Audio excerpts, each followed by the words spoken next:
Friends, happy October. October 9th, 2022, Virtual Strangers 169. I, of course, am your host, Wes. With me, as always, is my good friend, Ruuts. Ruuts, happy spooky season, brother. Happy spooky season to yourself. I'm excited about it. And there's so many games. Actually, one of the games we're going to talk about today, I didn't even know was coming out soon. And then I found out from you that I'm going to get my Jesus radar. And then I watched the trailer and my jaw dropped. And I'm so excited about that game. Almost as excited about the fact that I have a, Wes, I picked up a Traveler's Tundra mammoth mount, which means nothing to you, but Spry Guy would know. It's a really cool big mount that carries along a vendor and a place to repair for World of Warcraft. And it's super expensive. And I now have one. I feel complete. You know who else has a big mount? My mom! She's looking for the mammoth. That's her favorite. It certainly is.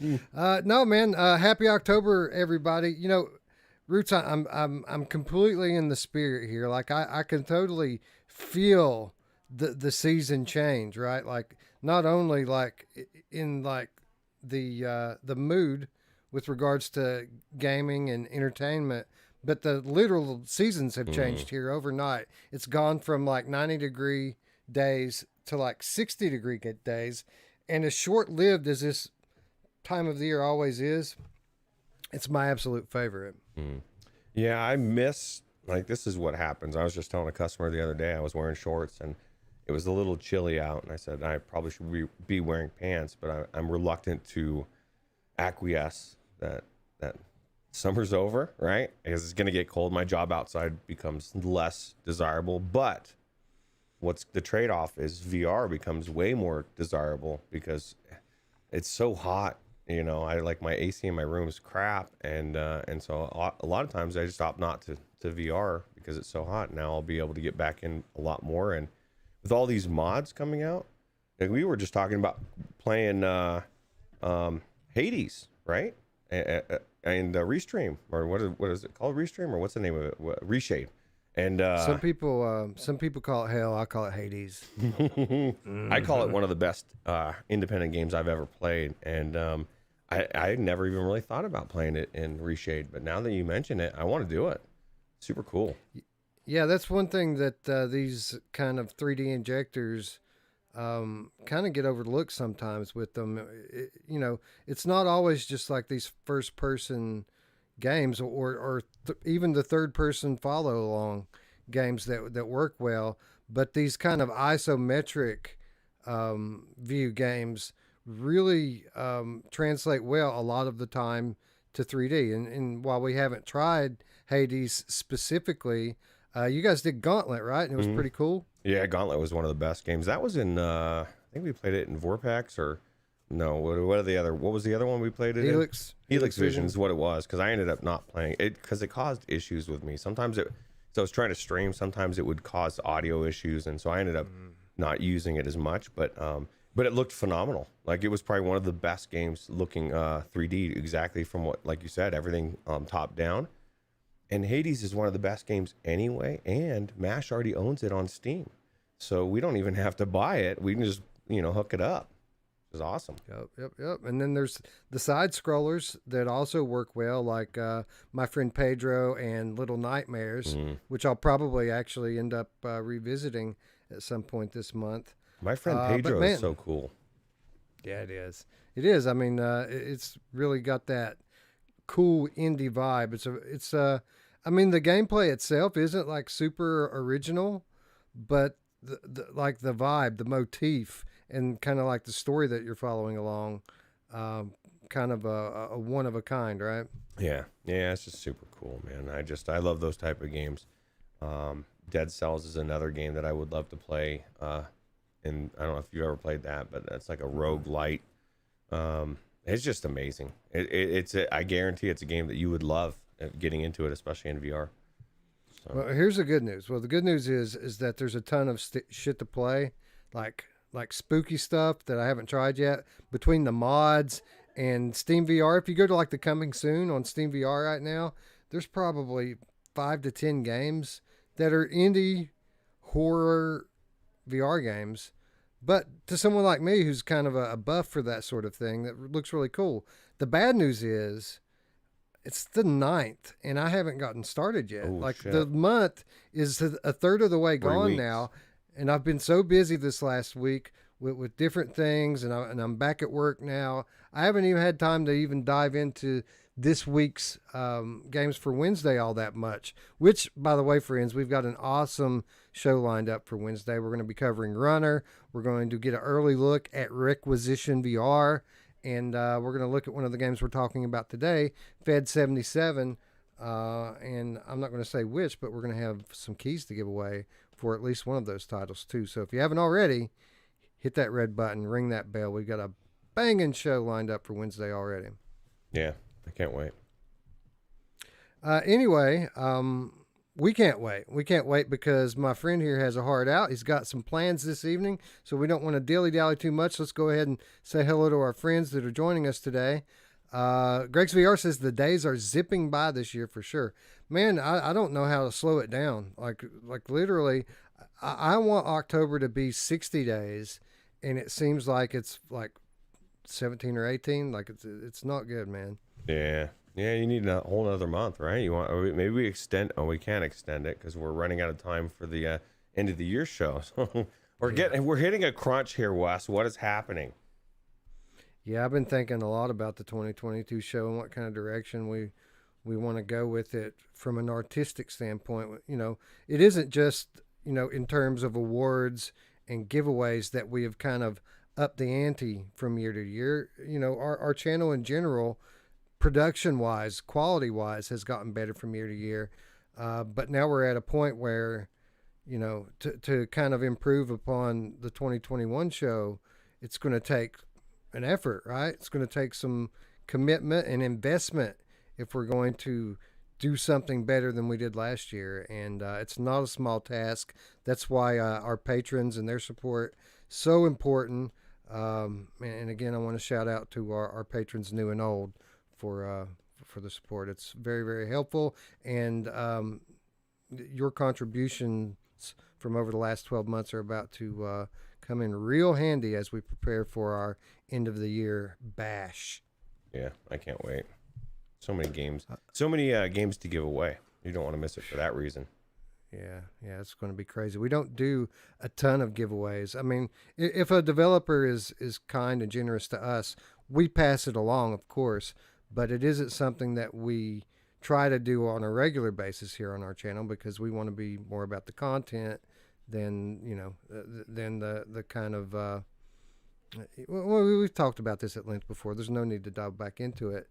But when we do a giveaway, when we do it everywhere, when we do it all over the place, we like to do it right? We'd like to go big. And you just don't get any bigger than the 2022 show. Yeah, absolutely. You know who, well, I won't even phrase it that way because everyone's going to expect my mom, but there's also somebody that makes an appearance that's excited to come back and give away some games. Oprah will be, I'm sure, making an appearance as well, giving away games left and right, which is cool. Yeah, Oprah's, she's good like that, right? She's everywhere. Omnipresent Oprah. Yeah, we love Oprah. Onikazi is here, as is Michelle B., Chinatown D, Cheeto Wendy, whatever you want to call her. She is here as well. Wolvie's here. What's up, Lord Beavis? What's up, Ryan Brannon? Delirium VR, what's up? M, good to see you. PD is here. Good to see you as always, friend. PD staying up late, Roots. That's crazy. I know. I always think about it. It's like, it's 3 p.m. Oh, shit. It's not 3 p.m. for PD, man. That's late. I appreciate you.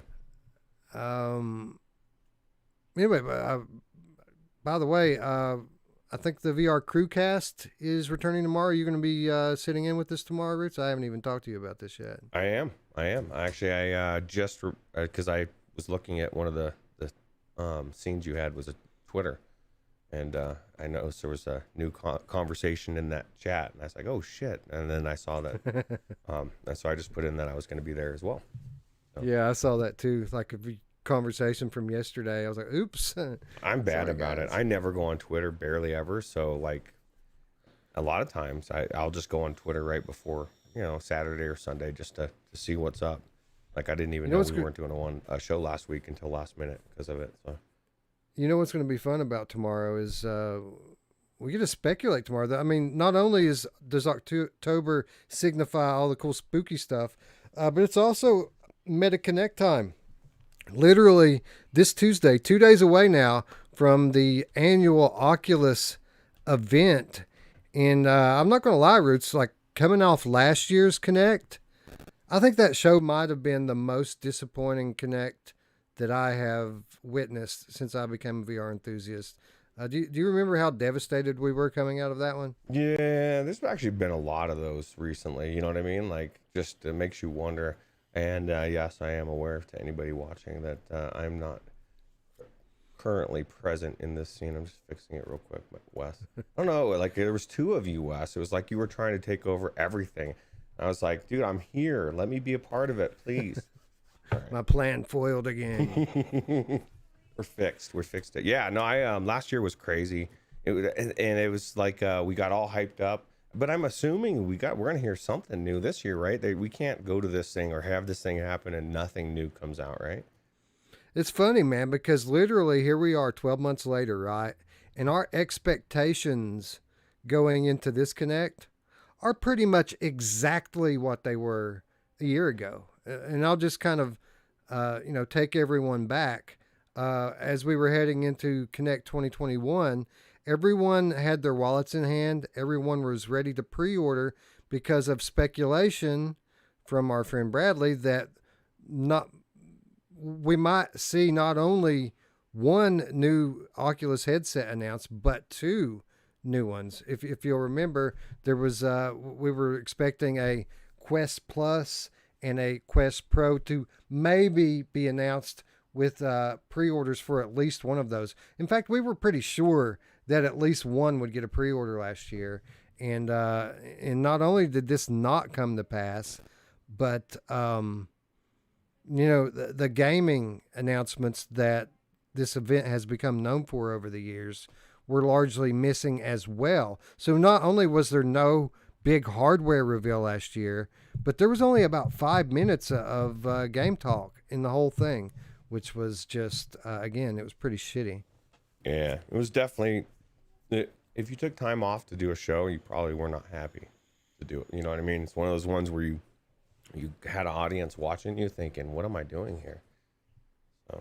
But for what it's worth, our friend Brad has honed his methods and sources over the last 12 months, and I am very confident that we are going to get a Quest Pro announcement and maybe even pre-orders going live tomorrow. Not that I'm ready to buy one, mind you, because unlike 1 year ago, I'm not in on this one, man. It's too expensive. If Brad is correct, or if he's even close to correct, it's way out of my price range, and it's not going to have nearly enough features to justify that price for me. But with that said, I am hopeful that we get our first glimpse at what Quest 3 might be. And that is a device I am looking forward to, and I do expect to be purchasing when it releases next year.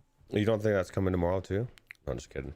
How crazy would that be? I'm with awesome. You. I'm not getting a Quest Pro, or I don't know, or I guess whatever it's called.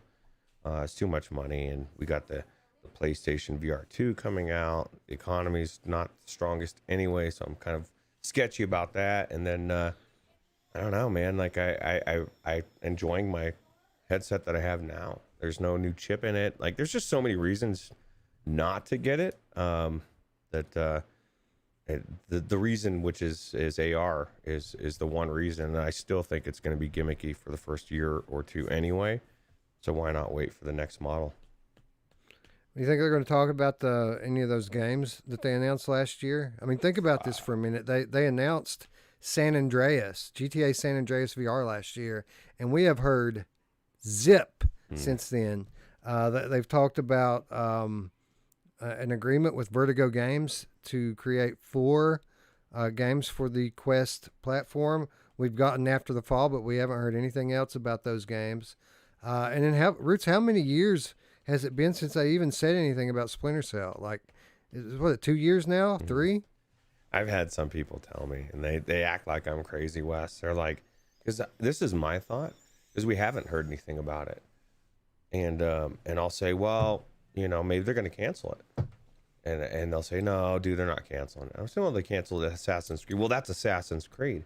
Well, what fucking makes Splinter Cell special? Like, people don't want to think about it. I'm not saying it's going to get canceled, but could it? I mean, I didn't think Assassin's Creed would get canceled. And so they better not cancel San Andreas, because that, and I don't think with the way Take-Two reacted to Luke Ross's mod, I don't think that that's the case. But man, like, we need it. We need it soon. Do you think maybe it comes tomorrow? I doubt it, but wouldn't that be cool? It'd be cool if we got something big on the gaming front just kind of dropped in our lap. And I'm not talking about the Lizzo Beat Saber pack. If you told me 6 months ago, Ruuts, that on the eve of Connect, that Oculus was going to announce a VR content that included a crystal flute, I would say, awesome, we're getting Zelda VR. Not the case. Not the case. Lizzo Beat Saber. How awesome is that? I know Mash. I know you're out there. You got to be excited. He's probably booting it up, just in anticipation for the release. I'm not that excited about it. I would have loved the Zelda crystal flute a little bit more. You know who loves the crystal flute? My mom. I do. Yeah, she does. Go ahead. No, I was just going to continue on with our trek down the chat here. Yeah, cool. Techno Glitch says Rush of Blood needs to come to PC. I think that ship has sailed, so to speak. Greg's VR, what's up, bro? Mickey Barrios said, I finally played Rush of Blood. Congratulations. Awesome, right, Mickey? Like, that's an all-time great. Speaking of all-time great spooky games, Space Denizen just started Wilson's Heart. I mean, there's a good one, huh? That is a really good one. Spry Guys here says Gauntlet was fun, indeed.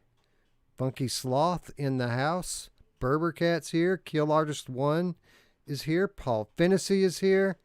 There's Mash. Yeah, you said he was here. There he is. What's up, Mash? Good to see you. Feb USA Alf. Glad you can make it. Simplex is here.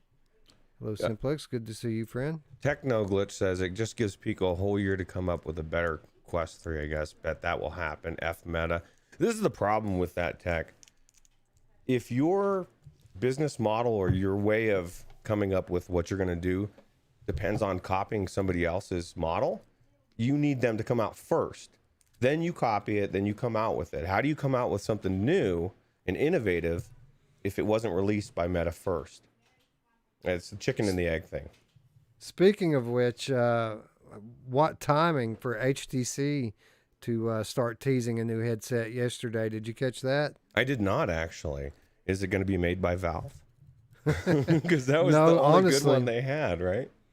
We can't tell what it is, but it looks suspiciously similar to Vive Flow. So Wow, well, the Vive Flow was too. Yeah, the Vive Flow was so successful. Let's make a second one. That's the one that Mash bought, right?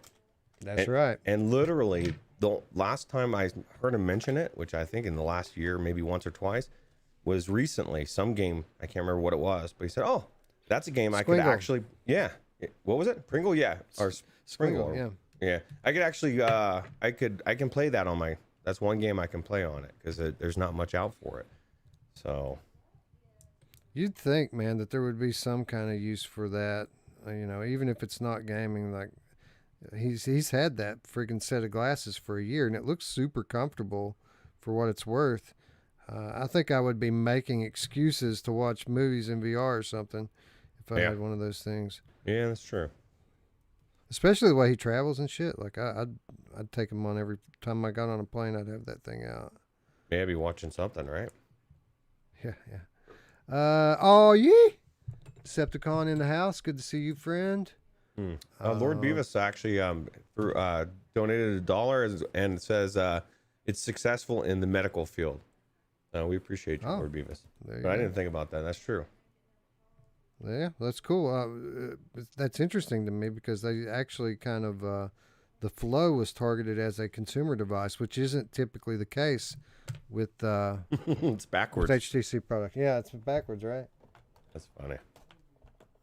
Anyway, let's see who else is here. Vargosoft is here. Phil Yarn is here. Traveling Man 3775 is here. Orland Hooper's here, and since Mash doesn't have, I don't have the button. Orland Hooper's jacked, yo. Orland Hooper's jacked, yo. What's up, Orland Hooper? What's up, friends?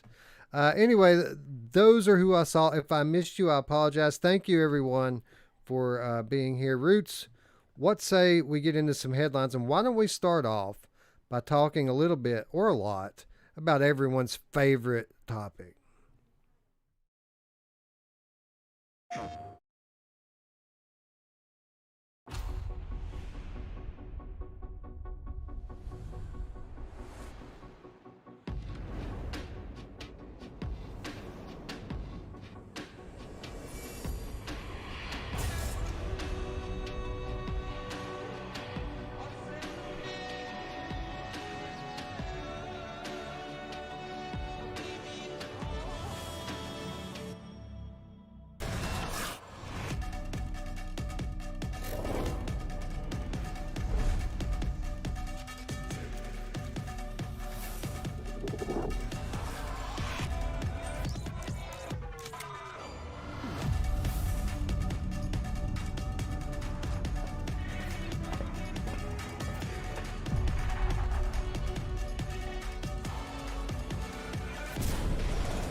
Sony is reportedly making 2 million PSVR 2 units for launch. This from everyone's favorite source for VR news, IGN.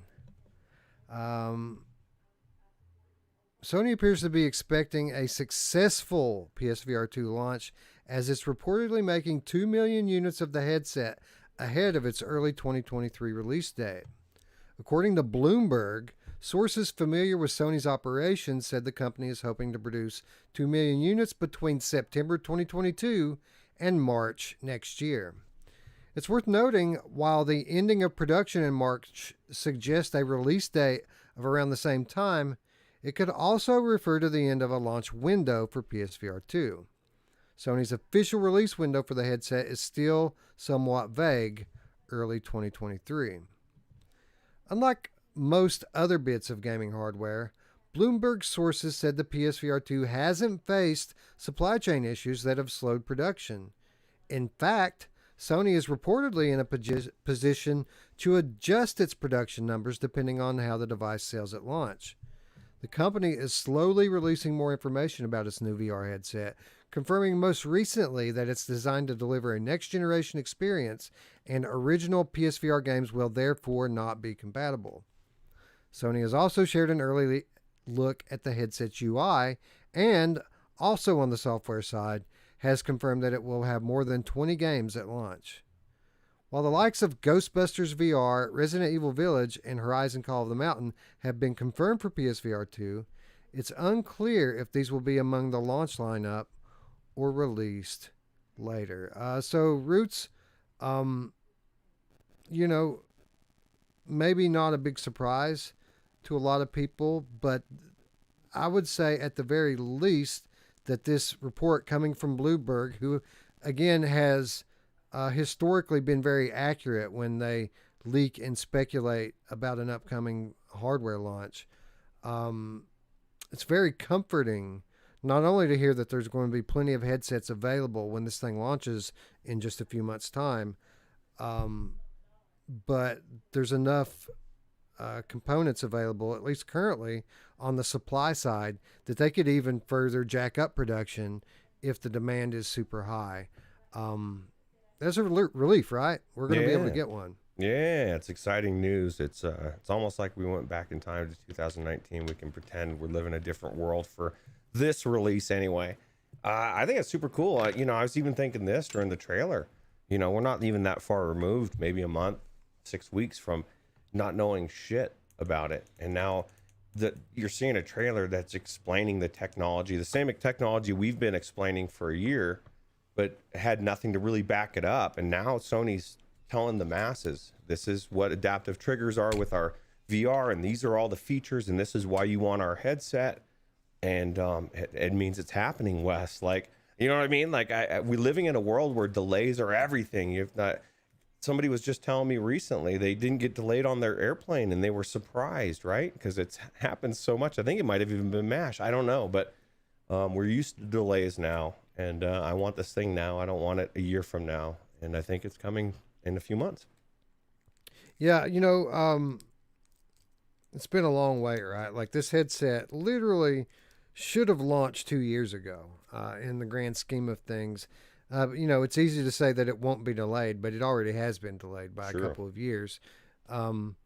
With that said, having experienced the PS5 launch and the launch of so many other popular pieces of hardware, again, this is a bit of a relief to know that we're not going to have to deal with a similar ordeal.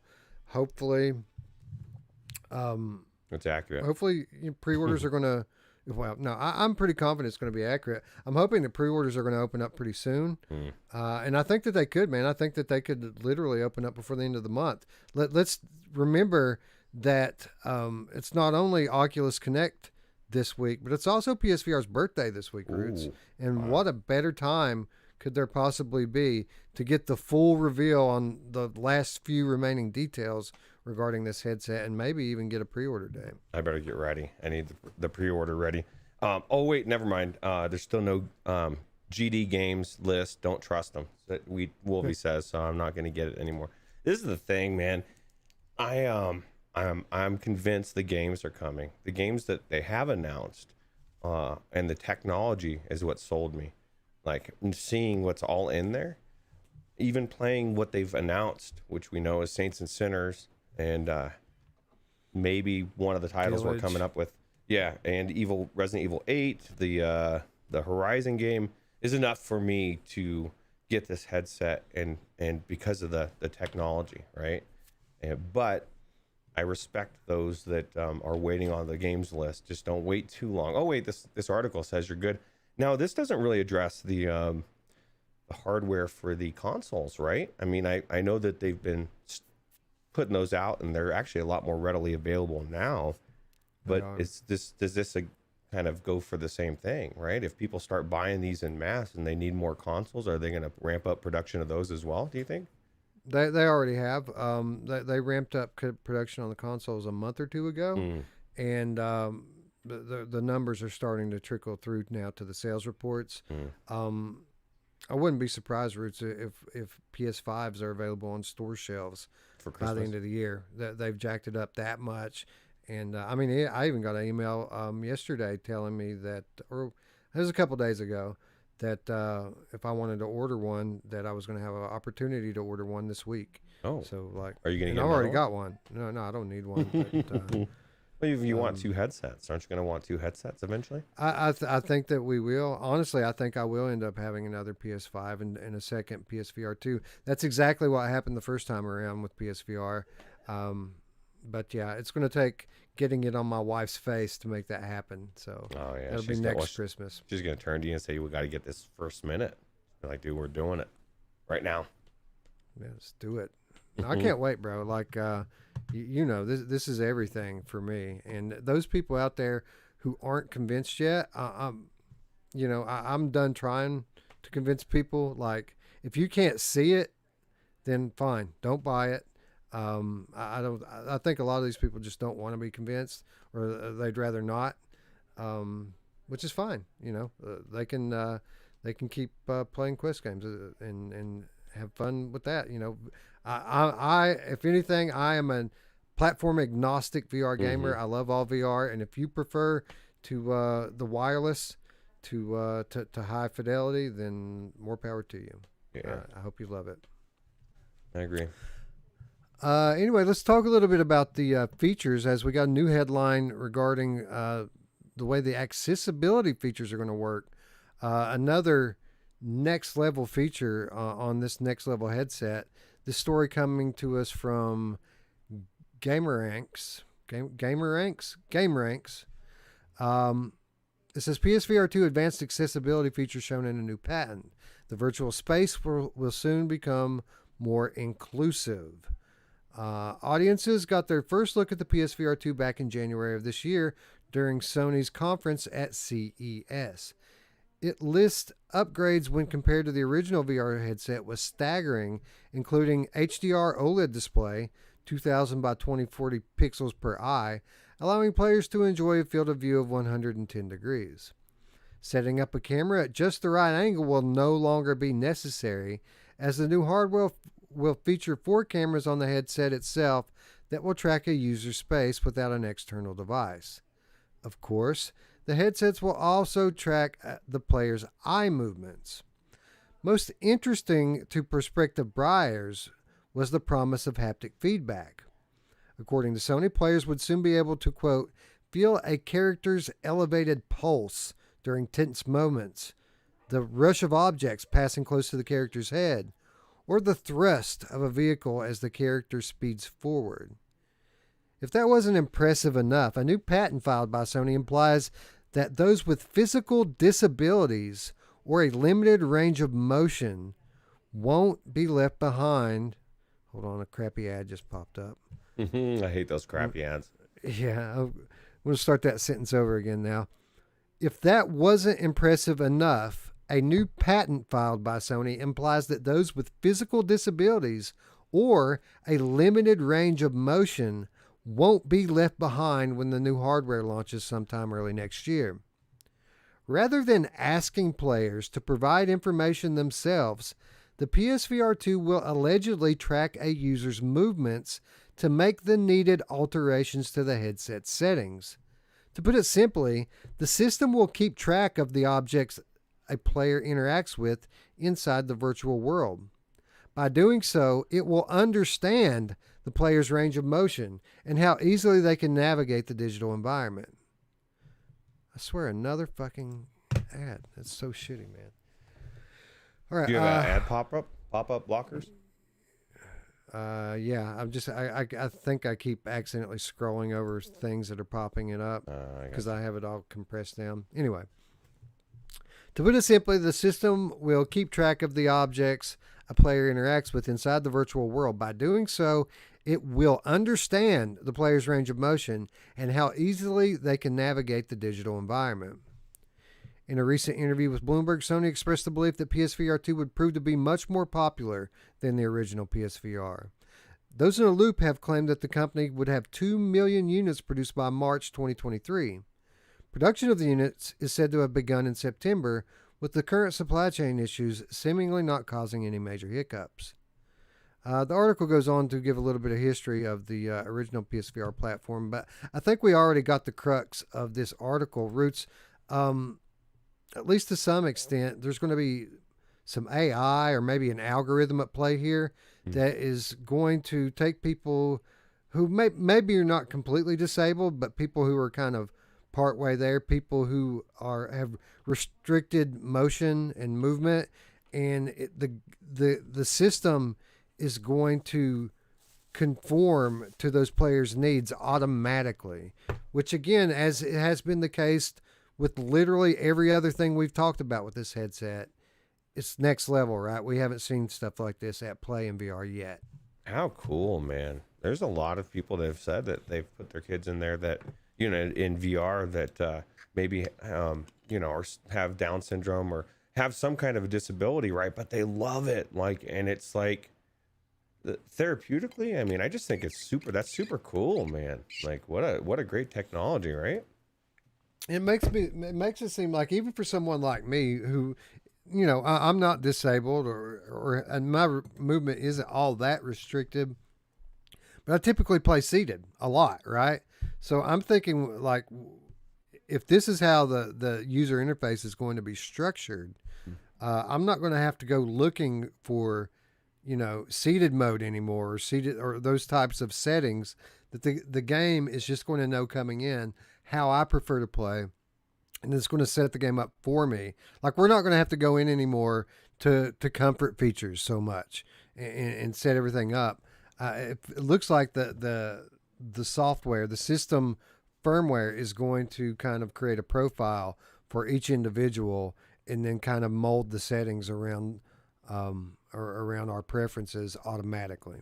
Wow, man, all these features, man. Okay, so we think about PlayStation VR 2, and it's, the new Sony version of VR, and but like these are all new features that, like, if these were, and when they do come out on PC, people would be flipping. They'd be like, oh my God, I got to have that headset. That's like the best thing ever. Oh, it's connected to PlayStation 5. I got to wait for the game, make sure the games are the best, to me, that's crazy that every time I hear more and more about this headset, I want it more and more, even with just what's announced. And that's just, it's a super cool. Duggars K joining us in chat. Skiva joining us in chat. Guido. Gamertag VR. Hello, friends. Thanks for joining us. Spry Guy's out there. What's up, Spry Guy? PD says, some of the devs I know have told me to believe the hype with PSVR 2.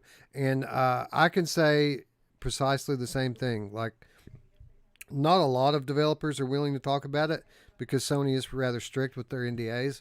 But the ones that I have talked to say the hype's real. It is exactly what we think. It is exactly what we say.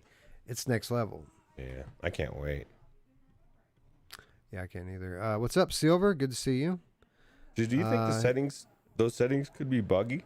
Because Wolfie says they could be buggy, and it's true. I mean, this is the thing. I mean, it's like my grandfather used to say about cars with all the fancy electric windows and all the things, right? Like, all those motors are just one more thing to break, and then you got to replace it.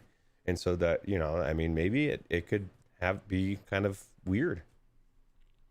Yeah. If this was a PC VR platform, I would be more inclined to think that that's even likely. And I'm not saying that it's going to be perfect. Obviously, this is all new technology.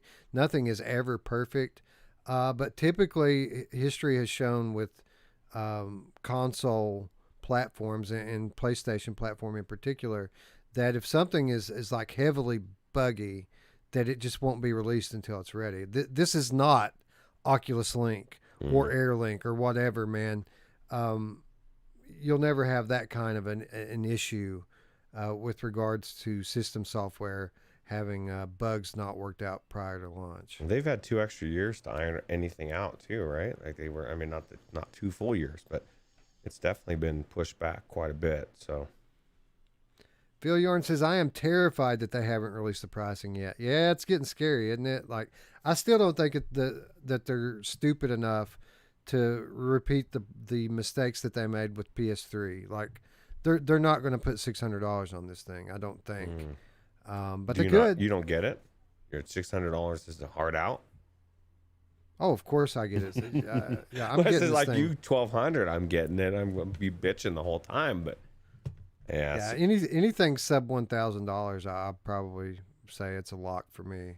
And you get more than $1,000, it'd be a tough sell. I think in the environment that we're in, world economies and inflation, and the fact that the console just went up, and the Quest went up.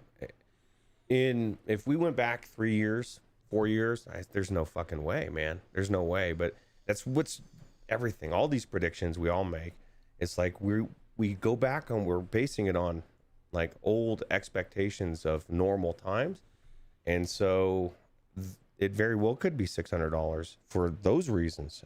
I don't say that it's gonna be, but it's just a weird time. It's hard to predict, I guess, is my point.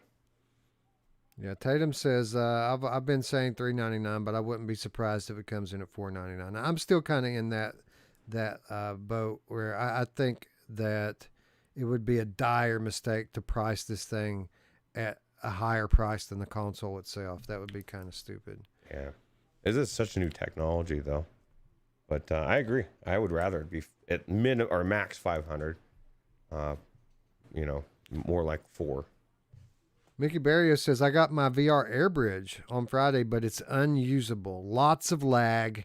Maybe it's my settings. I'll play with it some more tonight and tomorrow. Now, I'm hearing the same thing from other people, Mickey. Apparently, this new magical dongle that's going to make all your Airlink troubles go away is even worse than like regular Airlink. Really? So I didn't far. even know those Yeah. dongles were out there. Yeah, they are. They just came out. Oh, God. Man. I need to fix that shit. Yeah, for sure. And it's funny because they, the kind of pre-release marketing that they put out kind of took cheap shots at Virtual Desktop and Gigoed In, and literally, Virtual Desktop is the most reliable connection method to PC for me right now. Roots, the other day I tried to do just wired link, just plug into my computer. I tried for 20 minutes and couldn't connect. I restarted my computer multiple times, restarted my Quest multiple times, and just ended up saying fuck it and going to my Rift S because the thing would not stay connected. It's garbage, man. Garbage town. It's one of those things where when it works, and when it doesn't, it just doesn't. And there's no rhyme or reason. And I ran into the same thing the other day, where I had to switch headsets because I was having trouble connecting. So I don't know. This is my as far as PC VR, because I'm not getting the Pico, and I've thought about maybe getting the HP Reverb, but at some point, why? Like we're now at the next level. The next step should be a step up in technology, not getting a really good high fidelity. But I just need to get a different headset that's hopefully not Meta. So I don't know. Yeah, man. I don't know what to say. Like with Reverb, I've been rather vocal championing the quality of the experience with Reverb G2. It has gotten way better since launch, and it's my preferred, or was my preferred method of playing PCVR. But I can't in good conscience recommend to people to go pick it up right now because here I am, about 2 years after getting the headset, and the cable has failed. Oh. I can't use my Reverb right now. And I got a hold of a media guy a couple of weeks ago who said that he was going to see about sending me a new cable, but they haven't followed up since then, and they're not answering my emails anymore, which is pretty shitty. So that's why I try to. That's why I went with EVGA for my video cards. Why I try to go. It's one of the reasons why I went with Oculus. I'm not talking Meta, but Oculus. And Meta's not bad, but really good customer service. Right? You have an issue, they fixed it. At the time, HTC, really horrible customer service, and those were the two competitors. So I try to make that experience. I try to look forward and say, okay, if I have a problem, because problems arise, I want my problem to be addressed and not them giving me a big middle finger like HP seems to be giving you. So. Gamertech says I can't see PSVR 2 being over 500. Yeah, I agree. That's typically where I'm at with it too. And for what it's worth, with the HP people, I have not yet tried the vanilla technical support. I haven't put the time into going that method. I contacted their media relations, and that's who I was dealing with. It looks like I'm going to have to go the stay on the beaten path, so to speak, like a normie. They're treating me like a normie, Roots. How dare you? How dare you? You know what's funny is I don't know. I guess my whole point is it's nothing even if you were still saying the same thing. HP's amazing. My cord's working great. It's been 2 years, and you need to go buy one. I'm not looking to buy last. If I'm going to get another headset, I want next gen's tech. I don't want to get another one I've got 2 headsets that are similar. I don't want just new fidelity. I want the next gen. and if I'm going to invest my money. So, but that's just where I'm at. But I completely understand where everyone else is at. Word. Anyway, let's not get too bogged down on these side tangents, as if we haven't already. We got one more headline when it comes to PSVR 2, and this one's rather notable.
You remember, Roots, when that trailer first released, how the naysayers were all pointing out that it was just teleport only, and how scared everyone was that Valve wasn't going to have full locomotion in their game?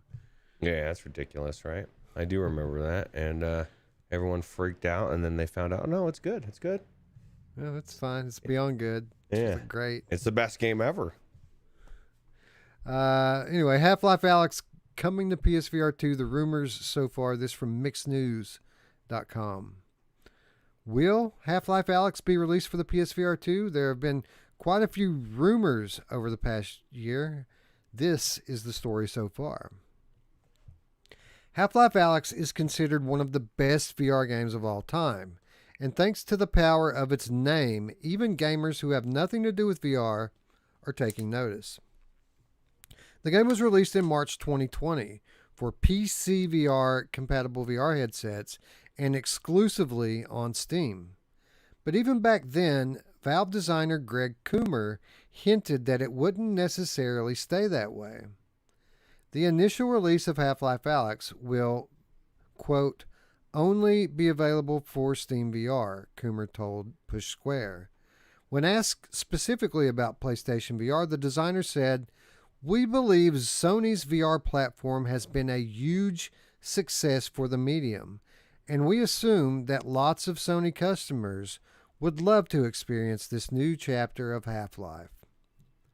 While a port for PSVR is not in development because they are not focused on the initial release, Valve has, quote, not ruled anything out, Coomer said. That Half-Life Alyx never appeared for PSVR is no surprise.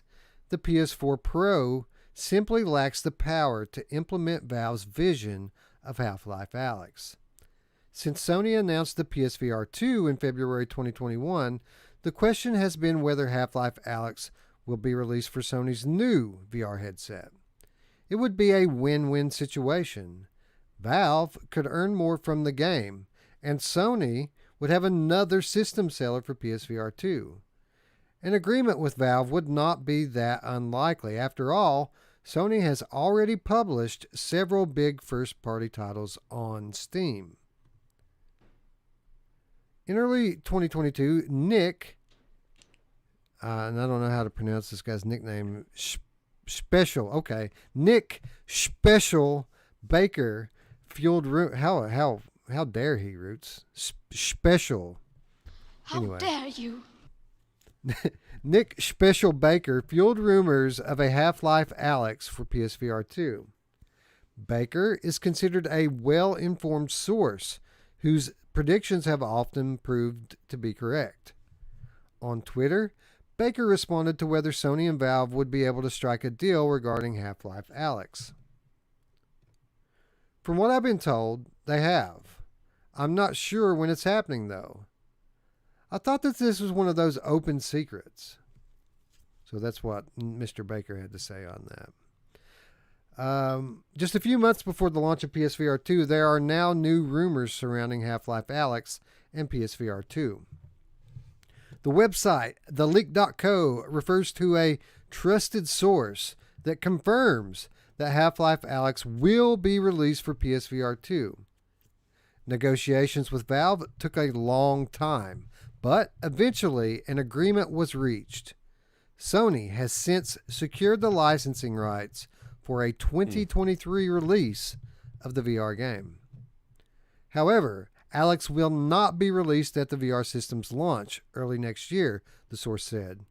Furthermore, it is not known whether it will be a remaster or an improved version of the game. If Half-Life Alyx is indeed released after the PSVR 2 and is remastered for it, it will be 3 years old. It's impossible to judge how trustworthy the source is. The website, which specializes in leaks, was launched in August and is based in Sweden. Special. What do you say? Special. Special. If Half-Life Alyx is indeed coming to PSVR 2, Sony should announce it in the coming months, even if it doesn't appear at the VR headset's launch. Just the confirmation that the game will be released for PSVR 2 will make the VR system more attractive for many consumers. And first of all, Ruuts, I want to agree with that conclusion there. Even if this thing is a year out or more, just announcing it is going to sell headsets, right? Absolutely. And that's what I was saying to Ryan Brandon. He says, I can play it on PSVR already, though. And I said, you can't play the best version of it. It's just like saying, okay, if you had a PlayStation, okay, a PlayStation 1, and you had a game and you had a version of it and you could play it again on PC, people do that all the time because it's a better version, right? It's a better headset, better fidelity. It's going to be the same thing. All these things, you know, somebody in the chat was saying, what's next gen? You know, Fresnel lenses and something else. I can't remember exactly what it was, but I think it was Daniel. Oh yeah, Daniel Kaz. What is next gen? A bulky Fresnel headset tethered to a budget Sony game PC with graphical processing power of a 2070 Super question mark. The first video we watched on Sony that shows all the adaptive triggers, Paradise Decay, talking about feeling head crabs on your face. You know who else loves to feel things on their face, Wes? My mom! Eye tracking, HDR. So there's going to be a lot of things that are next level. This is actually the first headset that's next gen. Everything else that claimed to be next gen was just better graphics, right? Or fidelity, or maybe they added different, things to it, but it wasn't next gen. I believe this is next gen, and I think this is going to be the better version. I think this is happening, Wes, because PD says in the chat that the same thing that I was thinking. There's all these Steam games that have been coming over, or PlayStation VR, PlayStation games rather, coming to Steam, right? And so that would be the trade. Okay, you get Half-Life Alyx, but we're going to get this game and this game and this game. And apparently Returnal's probably one of them too. And think about the possibilities here with this. If this leak is correct, and the source is legitimate. They're saying that basically there was a long negotiation between Sony and Valve to bring this game to PSVR 2, and it only recently was concluded when they came to terms. It makes you think about the possibilities with regards to what those terms might be. What is Steam getting? Obviously, they're going to get a lot of money, but what else would they perhaps ask for? I got to think that some of these Gen 1 classics from PSVR catalog, again, some of the best games in the VR catalog that we already know are being remastered for PSVR 2. Some of those next-gen versions of last-gen classics could very well end up finding their way to PCVR thanks to this deal.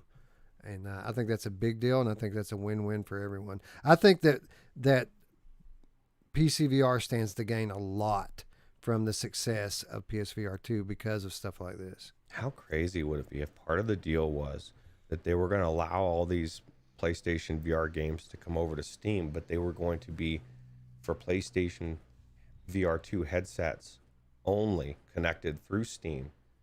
How cool would that be, right? Like, or some kind of a allowing you to be able to use that headset on your computer, right? Wouldn't that be cool? I wouldn't expect that. Not through Steam. Like I fully expect that Sony is going to continue to move away from console exclusivity over the next 1 to 2 decades. I think they're going to look more and more at PC and cloud-based and mobile and all of these other platforms to publish games. Because again, they're a software company first. You know, the hardware is just the means that they use to sell their games. But I think they're realizing now that the landscape is changing and that exclusivity isn't as advantageous as it used to be. That being, having a diverse market that you can sell on every device is actually kind of the way to go in the new world. Everything's moving that way, right? Like right. The lines are being blurred together. But I would expect if Sony's going to allow their headset to be used on PC, I would expect them to have their own platform on PC to do that. Like that would be a major coup for Steam to negotiate a hardware compatibility for a game like that. I mean, stranger things have happened, but that would be shocking to me. It'd be cool, but yeah, it'd be great. I do think that that's coming down the road, but I don't think it'll be necessarily on Steam, at least not at first. I think Onakazi agrees with you. He says you might as well wish for a pony. I don't want a pony though, Onakazi. I want to play my PlayStation VR 2 on Steam. But yeah, I think you're right. But I think either way, man, even if they never do that, I don't really care because I'm going to play it on my PlayStation 5. I just want all those exclusives to come over to the PC because, man, we've talked about it before. Rush of Blood. Can you imagine Rush of Blood on my 3080 Ti? Being able to crank that shit up and have everything be super sharp. Bro. Blood and Truth. Blood and Truth remastered with full locomotion and on PC. Oh my god, that'd be so amazing. How about Returnal VR? That'd be amazing. Whoop, whoop, whoop, whoop. Oh boy, we could go on all day. And again, people want to ask what's next gen about this. We could spend 30 minutes right here telling you all the reasons why PSVR 2 is going to be the next level in so many different ways. And people can continue to point out the 2 or 3 things that's not next gen and kind of try to paint the headset as something that isn't anything new. But again, I'm not. If you're not convinced at this point, then you don't want to be convinced. And don't buy it. That's fine. I'm getting one. I think it's going to be awesome. Yeah, me too. Anyway, I do expect Half-Life Alyx is going to be making its way over. It just makes too much sense for both parties involved. I would expect an announcement to come on this probably by the end of the year. Yeah, that's super exciting because that is absolutely gonna. That's one of the things I was saying to Ryan in the chat is that there's a lot of PlayStation players that have no interest in VR still, no matter what this headset. But they hear that Half-Life Alyx is coming. Half-Life in their VR, they have a chance to play it because they don't have a PC. They've already written that off. It will get a lot of people to buy the headset. It's going to be a headset seller, guarantee. And especially, they're not just going to do a straight port too. If you're going to give, like Valve as a company, there's probably not another company in the world that is as enthusiastic about VR as a technology than Valve. Like Valve, they're all in on VR, and especially, pushing the boundaries of what the technology is capable of. Like anytime Valve releases a game, or especially a Half-Life game, it is built around new features and new technology every time. And now you're telling me that they're bringing it to a new platform that has all these new features like advanced haptics in the controller and in the headset. We've got adaptive triggers. We've got eye tracking. You're going to give these guys that kind of toolbox and expect them not to use it? Of course they're going to use it. Of course the Half-Life Alyx PSVR 2 version is going to be the best version to date. And yes, you're right, Ruuts. That's going to sell a lot of headsets. Yeah, there's some people out there that are going to be saying there's no way that Valve would allow them to have a better version on a different console or a different platform. And I just think that would be crazy, the way to think. You know what I mean? Because like you said, Valve, the bottom line is Valve even came out in interviews and said that if it wasn't for VR, they were done making games. VR invigorated them to make games again. And so why would they not want to? They would want the best version out there no matter what platform. And they're going to Gabe cannot help himself. He can't help himself, bro. You're going to give him all that stuff and expect him not to use it? Come on, bro. For sure he's going to. Come on, man. Daniel Cass says, I'm feeling frisky today because Ian Hamilton blocked me on Twitter. Well, I'll tell you what, bro. Tag me. We'll never block you, bro. Tag me and I'll follow you on Twitter. How about that? Lethal Weasel VR on Twitter. Hit me up and I'll follow you back. I've never been blocked on Twitter, but then again, I don't message anybody. It's either like I see gamer tags and other stuff, or it's about God or something. That's it. Two things: VR and God. Silver Rast, where are the Valve games? Well, I mean, Half-Life Alyx came following the launch of their headset. I got to imagine that their next VR game will come following their next VR headset. Right. Do you think it'll be another Half-Life game, or do you think it'll be like Portal or? I hope it's another Half-Life game, or maybe Left 4 Dead. Oh God, that's yeah. If they do Left 4 Dead, like forget it, it's over. I'm sorry, I hate to say it for Vertigo games. Those to be a special place in people's hearts for their after the fall, but Left 4 Dead, oh my God, I want to go play it now, and it doesn't even exist. Paradise Decay says that we seem to have forgotten that Orange Box came to the console. No, we didn't forget that. It was actually the article we read alluded to that. Yeah. Anyway, let's move along here. Let's get off PSVR 2. Let's talk a little something a bit more PC centric, if you will. Good morning and welcome to the Black Mesa Transit System.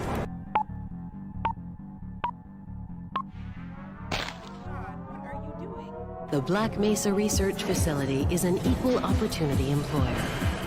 Hey, Mr. Freeman. I had a bunch of messages for you. Work safe. Work smart. Your future depends on it. Just one of those days, I guess. Hey, hey, stop that. Come on, Gordon. You trying to get me into trouble?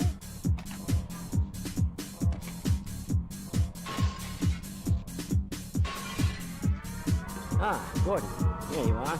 We just sent the sample down to the test chamber. We boosted the anti-mass spectrometer to 105%. Excuse me, Gordon, but I'm rather busy now.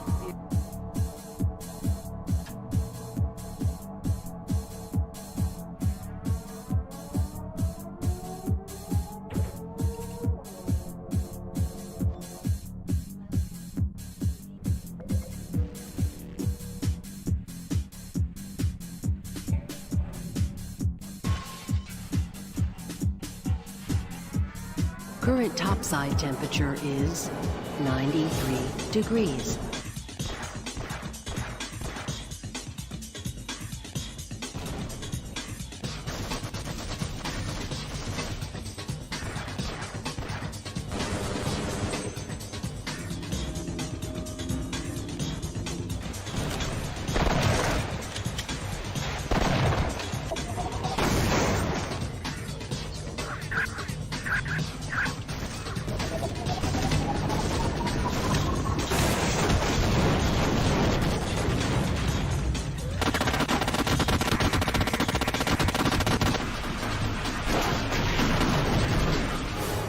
thank you and have a very safe and productive day.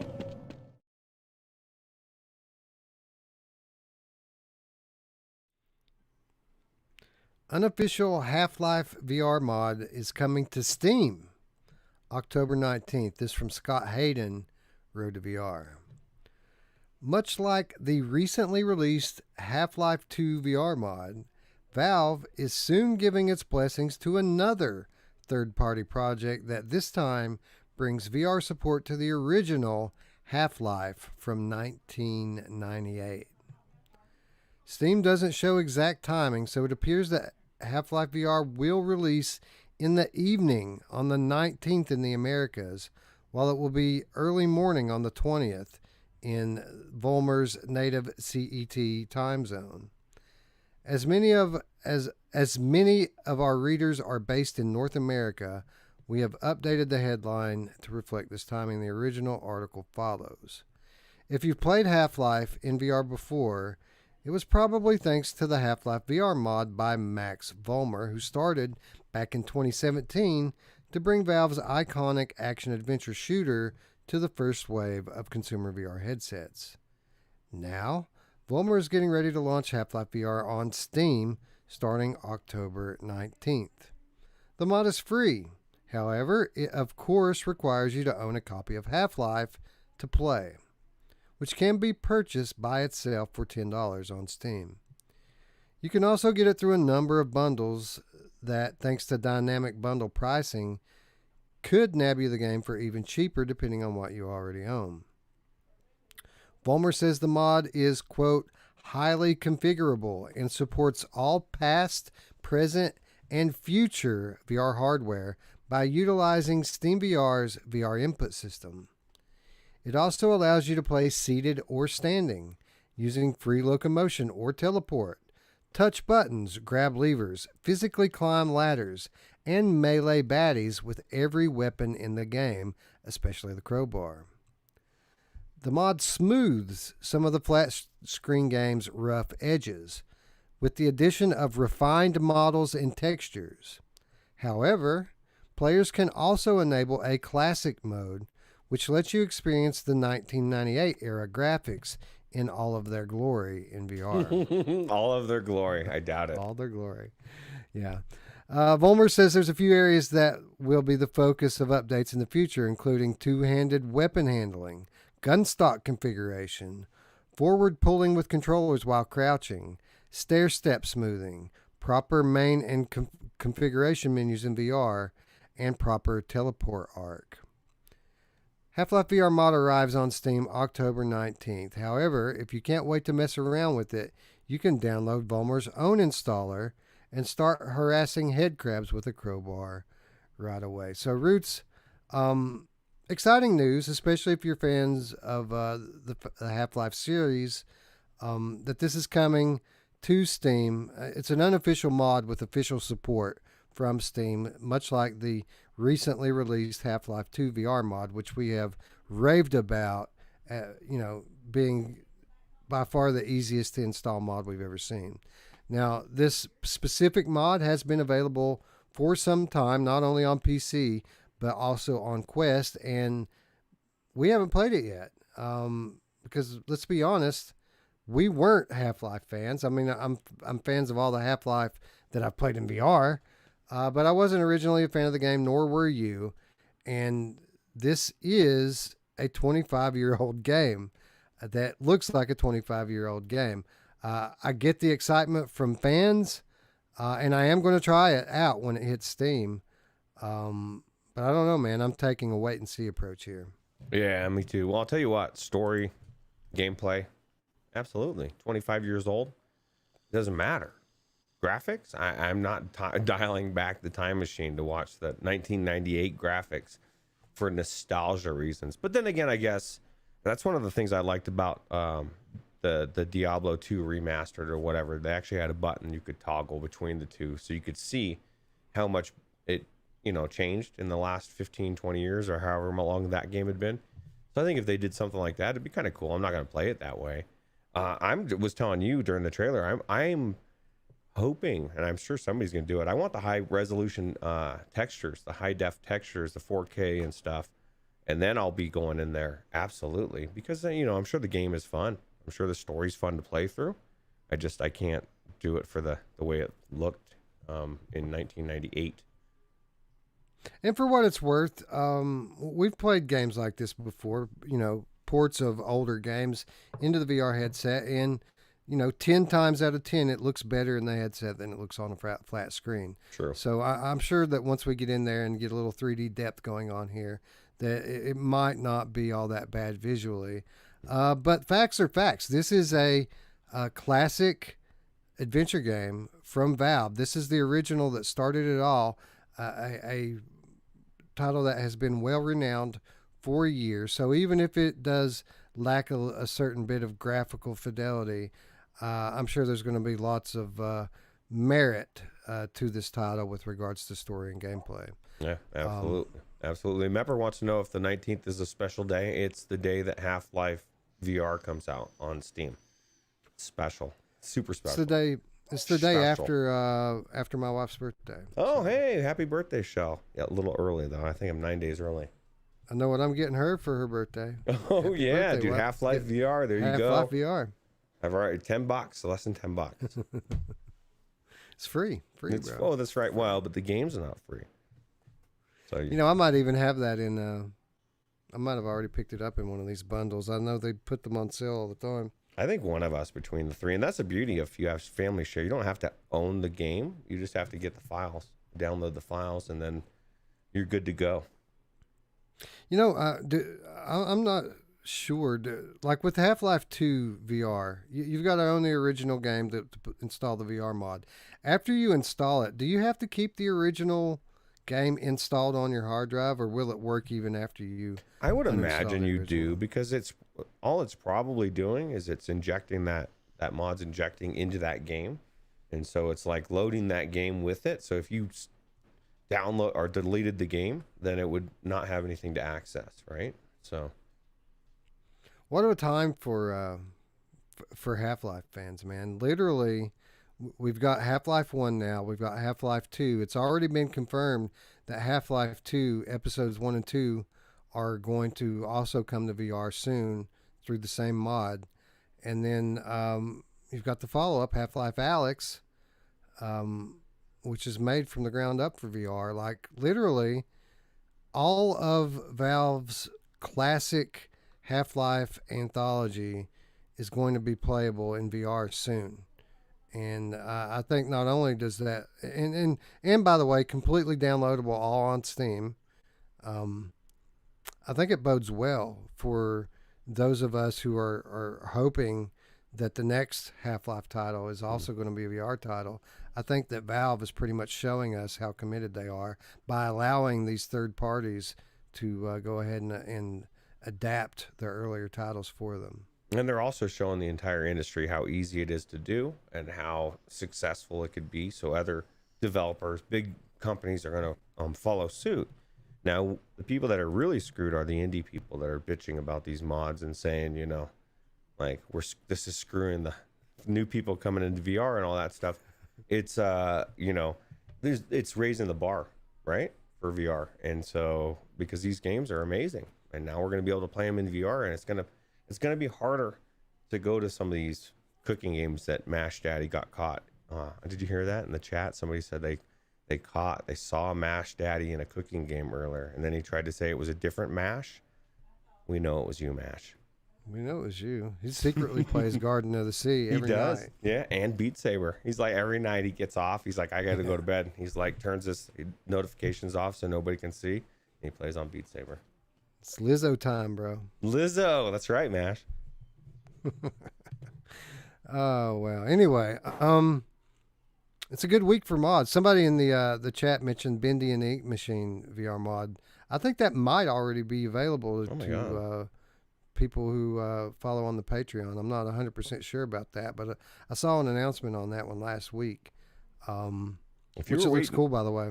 Well, if you were waiting to get into PC VR, I don't know what you're waiting for. This is the time, right? Yes, bro. It's crazy, but even if you're just a Quest gamer, we've got good news for you as well.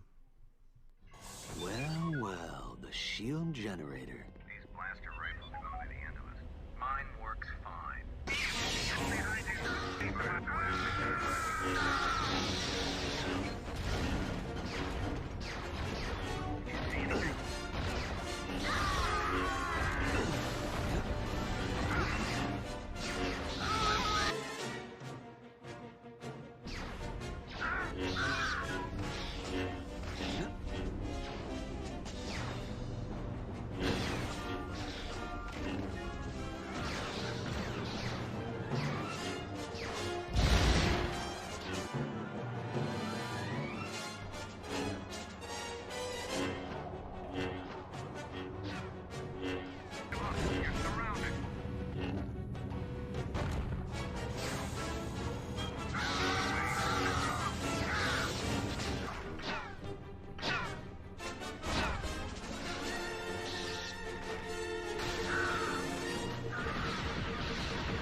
Jedi Knight, Jedi Outcast VR mod, early access, out today. Dr. Beef's fantastic Jedi Outcast VR mod releases today in early access on the Team Beef Patreon and runs completely standalone on the Quest 2. So here we have it, Roots. Like,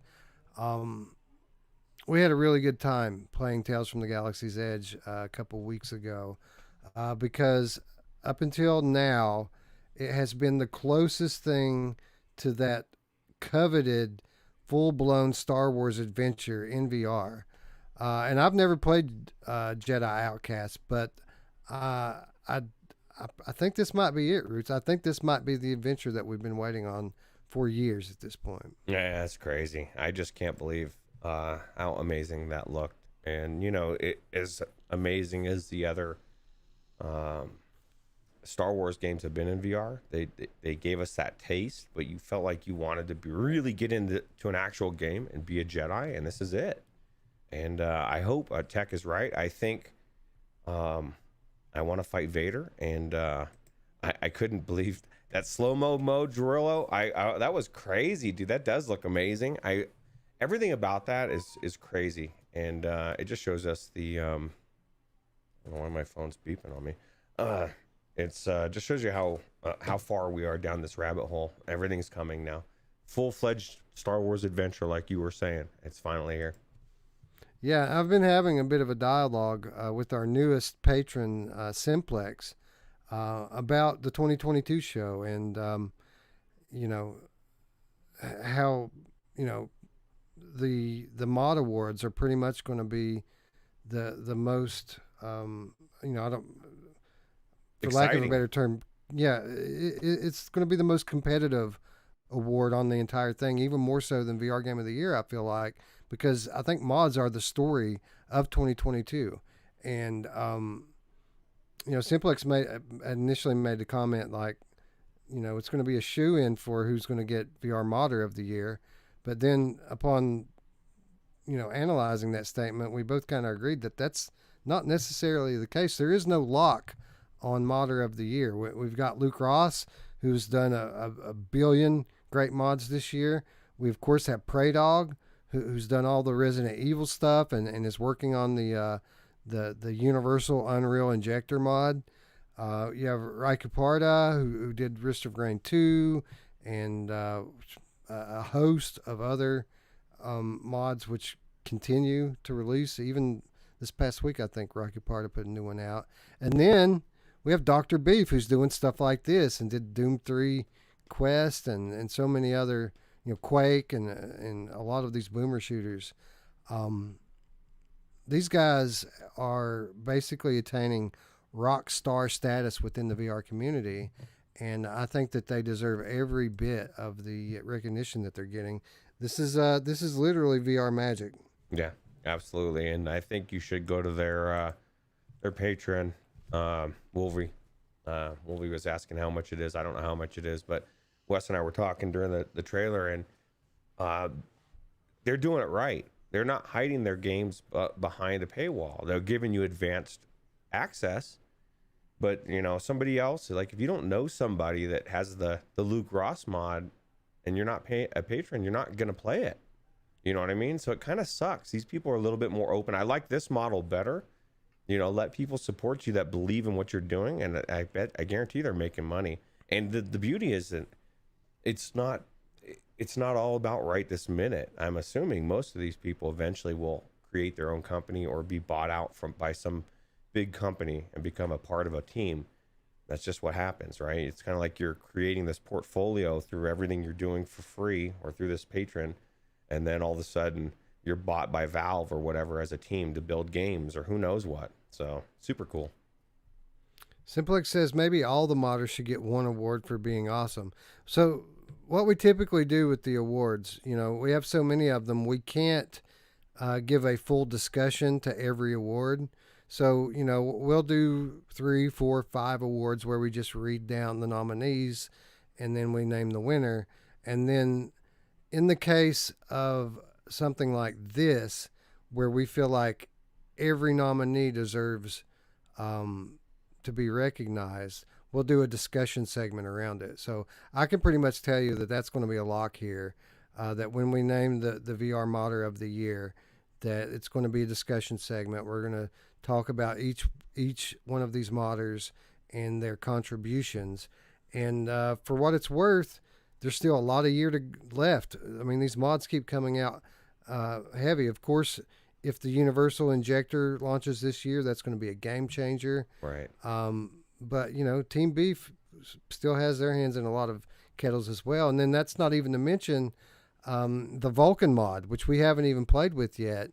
But the Vulcan mod not only brings amazing games like, you know, Doom Eternal and Days Gone and Detroit Become Human into 3D VR right now, but they're also going to use that mod to revitalize and relaunch Helix Vision, which if they relaunch Helix Vision with a much wider compatibility that works on new graphics cards, that is going to be almost, if not just as impactful as the Universal Unreal Injector. So there's a few months left in this year, and we could still see a lot of movement in the modding space. Yeah, and there'll be different categories in it, or within the category, right? Because like I guarantee ease of use mod will be, so you know, like there's just a lot of different things that you could categorize. What makes the mod and that'll be the discussion we have with the patrons, right? What makes the mod the best, you know, because there's a lot of different aspects. There's ease of use, and then there's the quality of the game. Did they incorporate the hand presence, right? Luke Ross kind of gets a ding on it for that, you know. So I mean, there's just so many different levels, right? So yeah, and what if this thing comes out in December? We've already talked about with the games, like if a game launches in December, we're likely just going to push it on the next year's awards, because after the fall came out last year, we kind of felt like maybe we were bias, using a bit of recency bias with that, and we pretty much decided from now on the year ends with November, and December starts the next year. I would submit, you know, and maybe I might have a little bit different tune, but I don't think I would even change it. I guarantee you and Mash would say today, if we revisit that conversation, it's not recency bias. You know what I mean? Like, yeah. So we're 1 for 1 for being accurate, even though it was a new game. We worried about maybe it will be, but it's turning out not to be. So. No, it's still by far the most played VR game for me. Like I play it multiple times per week, and I can't say that about any other VR game. So. And the way I look at it is I may not be playing it like you guys are, but I still got probably 150 hours in it, and I'll still go back into it and play it again, and that tells me a lot as well. So yep. Yeah, so I don't know. It depends on what happens this December. We'll kind of decide as as we're faced with what comes out. But yeah, we'll see. And if this Unreal mod comes out, I mean, here's what I'm thinking. If the Unreal Injector comes out, the question is how well does it work across the entire catalog? But the entire catalog of Unreal games is a huge catalog. How do you do that? Even if it came out today, man, we'd have trouble properly testing it before the end of the year. Yeah, that's absolutely true. Wolveraza says Benjo has a video up on Gambit. We need to contact our friends here if Gambit's getting that close. Yeah, that's the thing. Somebody was, I think it was Tech was just asking, is there any worse release date? But if Beardo's, doing a video, then we can find out. Is Beardo going to be there tomorrow, right? So, or no, is this his week off? I never know. I'm not sure. It might be his week off. Yeah, I don't know. I know Alyx is going to be sitting it out tomorrow. Right? Yeah. Well, I don't know. Was it Skiva too? I think it said Alyx and Skiva both, I believe. Yeah. So. Well, that's too bad. But they might be going to Connect. That might be why. That's probably why. Oh, and that's probably not too bad for them then. I wish I was not being able to go as well. Right. Or do the show. Anyway, we're starting to run on here. Let's move along. Let's get away from mods and let's talk a little spookiness, man. I thought we don't have a trailer here. Yeah. All Hallows, the Land of Lost Dreams is calling. This is from the PlayStation blog. Spooky season is nearly here, and what could be scarier than a purgatory dimension haunted by half-finished ideas and forgotten concepts? Our annual Maiden Dreams Halloween celebration is nearly ready to welcome you and all of your cruelly abandoned works in progress, you monster, to the Land of Lost Dreams. This year, we asked the Dreams community to design strange and unusual glades for players to explore in our forest of gloom and cursed trinkets that represent the essence of their creative energy. And oh boy, do they have a lot of that. Our eyes have seen some truly inexplicable things. The cosmic void will be eating well this year. But when will we get to visit the cosmic void? We hear you cry and wailing gnash. We're delighted to reveal that All Hallows, the Land of Lost Dreams, will be live in dreams and open to visitors from October 20th, 2022. What awaits you there? Well, here's a quick look at some of the main attractions of the area. The Land of Lost Dreams is a curious place with a rich and unnerving history to uncover. You'll meet, help out plenty of odd characters on your main quest by sneaking around, solving puzzles, and much more besides. Some faces may even be familiar to those who have been following Dreams development for a long time. So that was Tall Tales and Quirky Quest. There's also the Forest of Gloom, one of the Land of the Lost Dreams' most beautiful and unpredictable locales. This explorable wooded area contains all manner of interactive oddities made by the Dreams community. Take a stroll, see the sights. Don't think too hard about what might be hiding in the bushes. Of course, there are cursed trinket shrines. Want to soak up some culture? Look no further than the Land of Lost Dreams' fabulous collection of cursed trinkets, handcrafted by dreamers. You'll have to visit some odd-looking places to find them, but we're assured that as long as you've had your tetanus shot, they're probably safe to visit. We're really just scratching the surface here. There's even more to discover in the Land of Lost Dreams when it appears in Dreams next month. If only there was some kind of travel brochure for would-be visitors to read for more information, provided by a totally legit tourist board. Now that would be useful. Better keep an eye out for anything like that over on our editorial blog, The Impsider. We'll also be running 2 Halloween-themed live streams over on the official Media Molecule Twitch channel to celebrate the season. Our first will be our launch day stream for All Hallows, the Land of Lost Dreams at 9 a.m. Pacific Time, 5 p.m. British Summer Time, 20th October, in which we'll be playing through the full event and checking out plenty of the community-made goodness on display. The second stream at 9 a.m. Pacific on October 21st will be a more general spooky session. We'll be playing some of the scariest games available in Dreams, so you can all have a good laugh at us yelling our heads off while we're being chased by monsters. And yes, we'll be wearing costumes. Ruuts, did you get to check out the All Hallows Dreams event last year? I don't remember if I did or not. I probably didn't if I'm not remembering it. But this looks really cool. It has everything we need. And I was thinking, the PlayStation 5's got so much more power than, when I think of Dreams, for the most part, I think of my experiences mostly with the PlayStation 4 Pro. And it was good, but it wasn't the same as this, pushing it wise, right? So I think it sounds really cool. You should check it out. Yeah, Dreams is amazing, and it's one of the handful of titles that experience a significant upgrade with the PlayStation 5. Dreams really, really benefits from that extra power, especially if you're playing in VR. And I think that that's one of the things that people need to recognize, especially around events like this in Dreams, is that it isn't something that's specifically made from the ground up for VR, but the majority of the content available is playable in VR, and it's extremely high quality this is stuff that's meant to entertain people on a flat screen. Being able to actually be inside is a whole new level of immersion. Dreams is always, anytime that they've put out like official content from the development team at Media Molecule, it's always the highest quality stuff.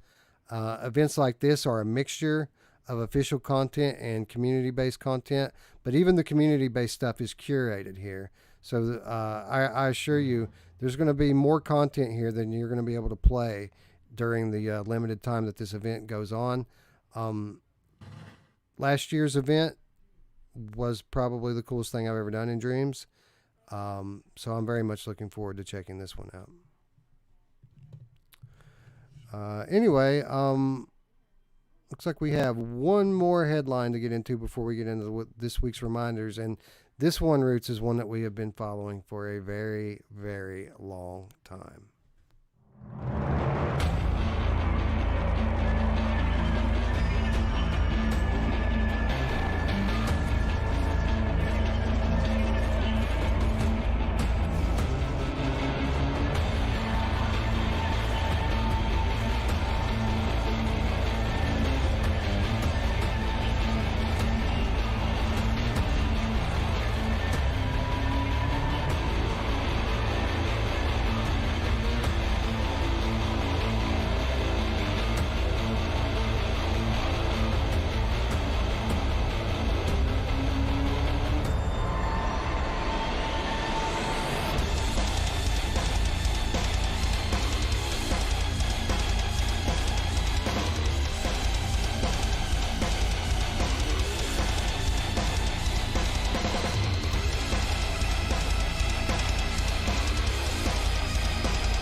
The fourth horseman of the apocalypse has unleashed hell on earth.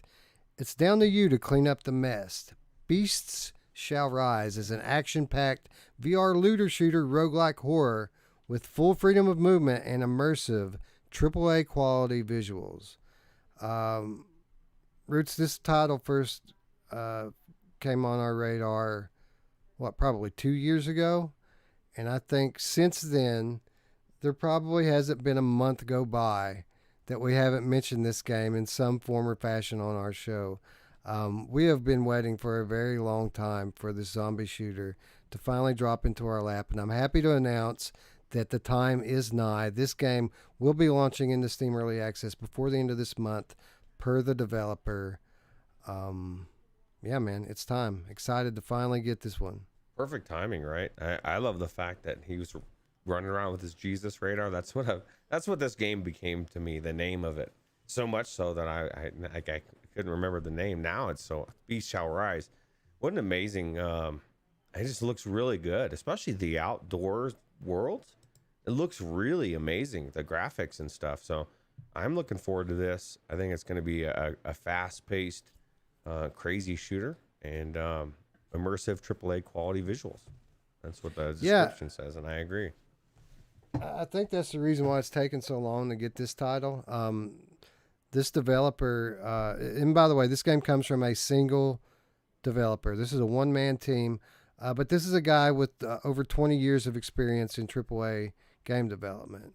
And when you come from that kind of a background, your quality standards are maybe a step above that of a typical indie VR dev. So, I've talked a bit with this guy off and on throughout the years as development has gone on for this game. And basically what ends up happening is he'll start tinkering with upgrading something as the game engine updates. He wants to update his game. And whenever you do that, it kind of starts this chain effect where upgrading one thing affects something else that you got to go fix. And basically he's been in a perpetual loop of upgrading and polishing for years now at this point. But apparently this game is now in at least a good enough state that he feels comfortable putting his name on it and putting it out there. Because again, there's no news story. There's no headline on this. We got a new trailer, which you guys just watched. And of course, the day that I saw it, I reached out to the developer and asked, are we going to get this year? And his reply, oh yeah, not just this year, but this month. This one coming into early access. And yeah, I'm looking forward to getting in there. Now, obviously, he's not reinventing the wheel here with what you're doing. This is a fast-paced arcade-style zombie shooter. We have tons of these games in VR already. But for what it's worth, some of my favorite shit to do in VR is blast zombies. And this certainly looks a bit of a unique take on a familiar genre. Yeah, absolutely. It's crazy. One developer, right? Solo developer. He said, I was highlighting in there, he's got a clear vision of what he wants this to be. And just from what I'm seeing so far, is this early access, this game is about to come out. I trust his vision, and I can't wait. Now, Onikazi has a good point. He said, why is the person in the video holding the cross facing towards them instead of putting Jesus out?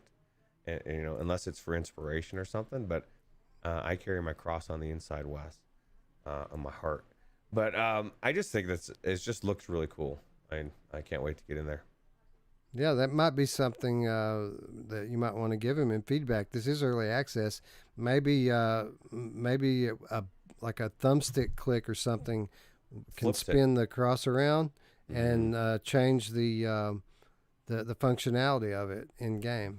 That'd be a good idea. Yeah, super cool. Key features according to the Steam profile: full freedom of movement, open world environment, realistic VR environment, creepy as hell, vast array of brutal weaponry, limb dismemberment and decapitation, fast-paced, intense action, and of course, Jesus radar. Who doesn't want Jesus radar and dismemberment in the same sentence? That's super cool. I think it's fun. Can't wait to dismember some of these zombies. They look creepy too. That's the thing, man. I want weird werewolves. I want crazy shit coming at me, right? You know what I mean? Like, I want some stuff that I'm like, oh my God, what is that? And freak me out as I'm killing it. So. Yeah, and so the gameplay loop here is going to be your classic roguelike loop where you're going to start the game with a small arsenal, and every run is going to allow you to build and progress, adding a high level of replayability. As you go on, as you progress, it gets more difficult, and you unlock more items, so on and so forth, lather, rinse, and repeat. Nice. Sounds cool. Can't wait. We don't even have to wait that long, right? Only, what, 11... What day did you say it was? 19th, 20th? I don't know if he gave me the exact day. Oh, Maybe he just said did, before. Yeah, it's coming out this month. I know that for sure. We'll have it by Halloween for sure.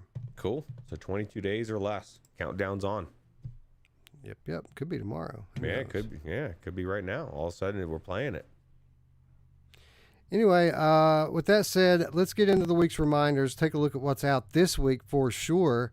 The Exorcist Legion VR has, for the second year running, received a major visual update on Oculus Quest. Only this time, Roots, it is very significant as the game has been, quote, completely remastered from the ground up for 2022.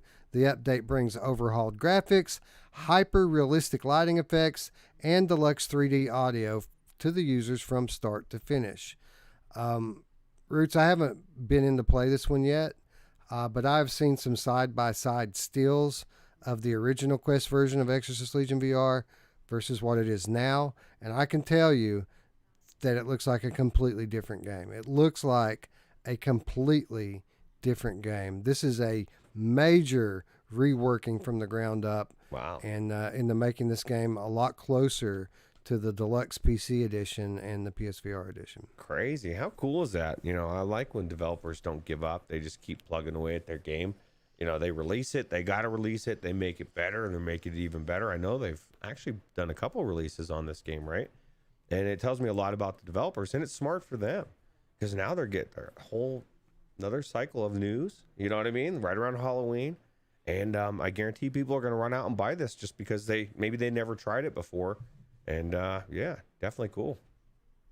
Yeah, I'm looking forward to it so much so that I actually reached out for access to the Quest version because this is the only version I hadn't tried yet was the Quest version. And this is highly likely to be one of my October titles this year is a revisiting of Exorcist Legion VR. It's been a few years or a couple years since I played through it last.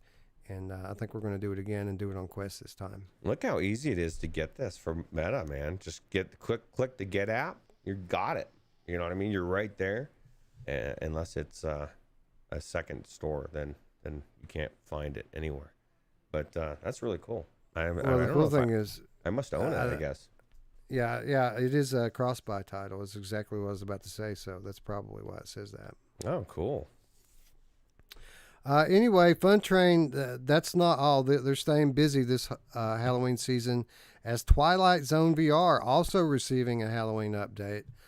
Something hidden lies within the Twilight Zone VR this Halloween. Find it to reveal a fresh collection of fear-inducing unlockable content. A redesigned character creation menu offers a multitude of new terrifying masks and voice modulation options. Subtitle systems and audio balancing features have been added, and all of the game's heart-pounding chapters are now unlocked from the beginning of the game. So, you don't have to play them in order anymore, Roots. There's new skins, and as it said, voice modulation options that you can play around with.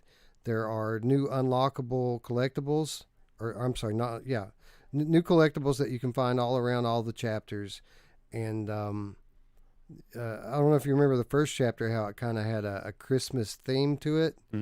No longer. It's now all spooky. Oh, how cool. That's cool that they're still supporting it, and this is exactly what we wanted. We wanted them to add content. Hopefully they're adding more stories, but this is the best news ever, Wes. Like, not everybody wants to play. Like, let us decide which one we want to play in which order, right? And I know that they're not even like linked in a sequential way. They're all kind of linked in a way that, kind of, you know what I mean? They are, but they're not, like you're not going to get, obviously you're not going to lose something by playing the last one first. I just feel like, well, I think the last one you should probably play last because you will get some kind of like story spoilers toward the end of the last chapter. It all kind of ties together at the end.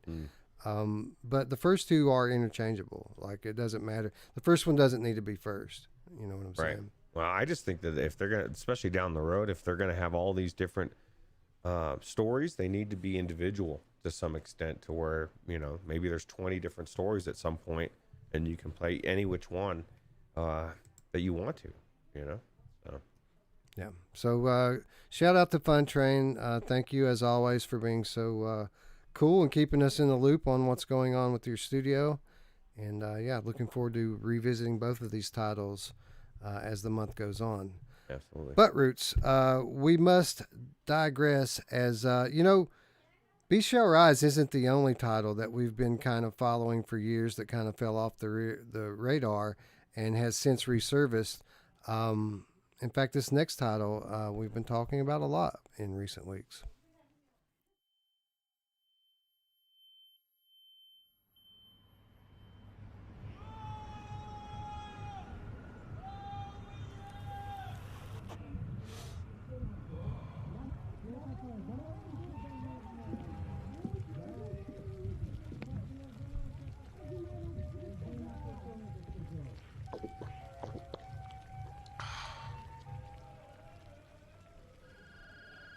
Московское время 0 часов 3 минуты. Маяк передает легкую музыку. Жора, я надеюсь, ты готов. Педофилы шутки ждут тебя в подвале.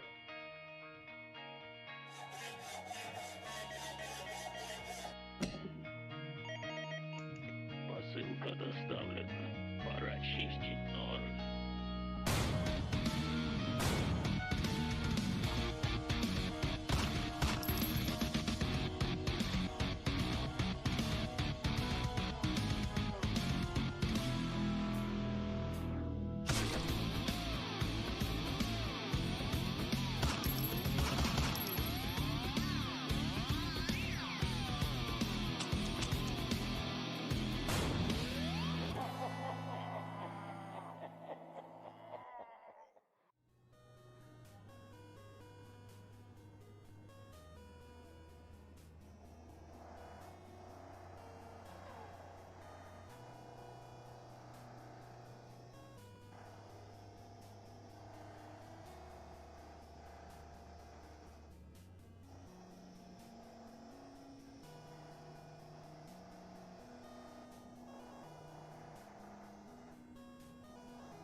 So you all may have noticed, and we've talked about this a few times recently, RU-77, the action shooter that was announced by Mirrorwind Studio a couple years ago, kind of dropped off the map.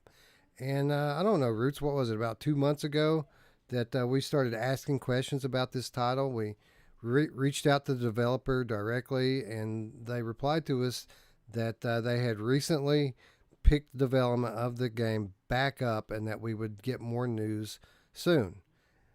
Boy, were they not lying, because not only have we received news on it, the game is now in early access on Steam as we speak. It has been renamed Federation 77 in light of current events that are going on in the world. But it's ready, apparently, Roots, for us all to play. And it's on Steam right now for $10. Wow. It's available right now today? Available right now. Oh, yes. My God. I don't know, man. So Awesome Tatum says, okay, Chainsaw, I'm in. That was my thought. And then Thomas McNostril says he's not keen on the yellow blood. Was it to get a lower rating?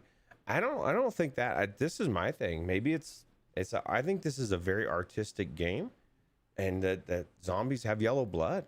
You know what I mean? The thing that struck me is just from the opening scene. It's like, wow, that really looks like it's a comic book. Like it really captures that look very well. And not every game, a lot of games try to make it look like it's a comic book. This really looks like you're in that comic book world. I can only imagine what it looks like from the inside, right? Super cool. You're in a you are a cyber psychic in this city whose program has malfunctioned because of the Taras Kulish critical error, which encourages you to kill. It's time to clean the streets of filth. This game features ultra violence on enemies is the only way to reach the top of the rankings. Doping. Various stimulants help to survive in an anarchy world and give it new colors. Different factions of enemies specific to the region with their own characteristics. There are drunks, cyberpunks, riot police, sheep as suicide bombers, Marestroishka dolls, and others. Adrenaline-fueled firefights with the need for constant motion will complement your fitness training program. Several game modes provide a unique experience and a variety of arsenals with different types of weapon behavior. $1 from every copy is going to support the Ukrainian army, as this, of course, from Mirrorwind, a Ukrainian studio, so it makes sense. Yeah. Scion says it really captures the questical art style. And I said, oh, but this is a Steam game. Sometimes it's just art style. Sometimes it's not trying to play on platforms. It's just they really want to capture, just like a normal game, a flat game sometimes looks like a comic book, right? It's just, I think it looked cool. Yeah. And I think the gameplay looks phenomenally, fantastically. I mean, action. Action is one word that describes this game. It just looks like chaotic action, right? Yeah. And for what it's worth, this specific version of the game is not going to be released on Quest. This is a PC exclusive.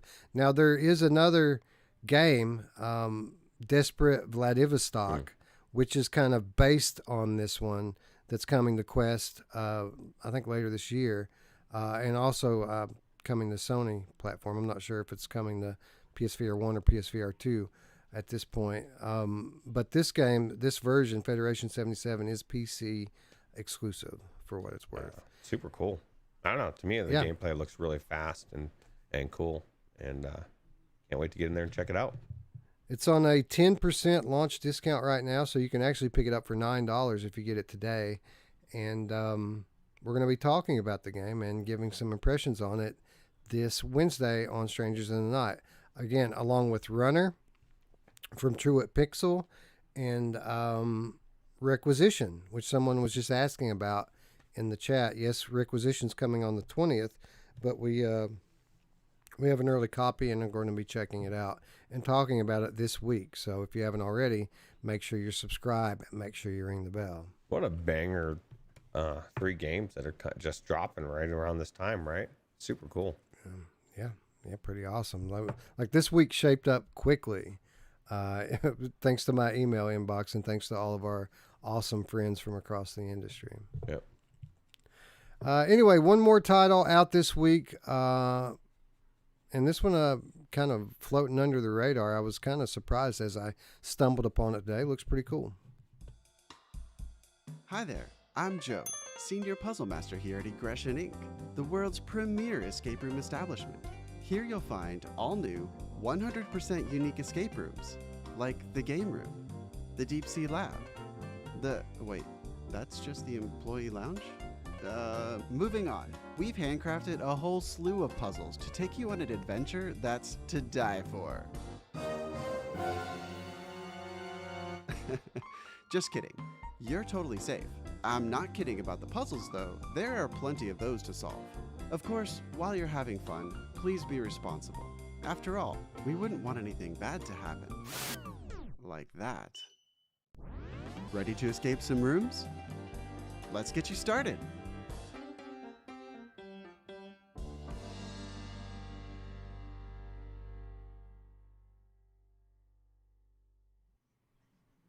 Egression hits Steam on October 12th, 3 days from now. You're here for puzzles, and that's what you'll get. Step into a deluxe virtual escape room establishment. Challenge your mind with handcrafted puzzles designed exclusively for VR. Explore immersive environments and piece together the clues to escape. So again, Roots, this is one that kind of flew under my radar. It is being featured during the Steam Next Fest, which is taking place through tomorrow. It's currently going on, and there is a playable demo for this game available right now for free on Steam. Yeah, man. Again, this is one that I hadn't even heard of before, but looks pretty cool, man. If you're a fan of escape room puzzlers, this seems like a dream come true. Yeah, I think it's super cool, and it's something they could add on to right over time if they wanted to. They could easily add extra content, extra escape rooms, and it looks like they're different too. That's what I like. It's like looks like each one looks a little, like the gameplay is going to be different type of I guess puzzle loops.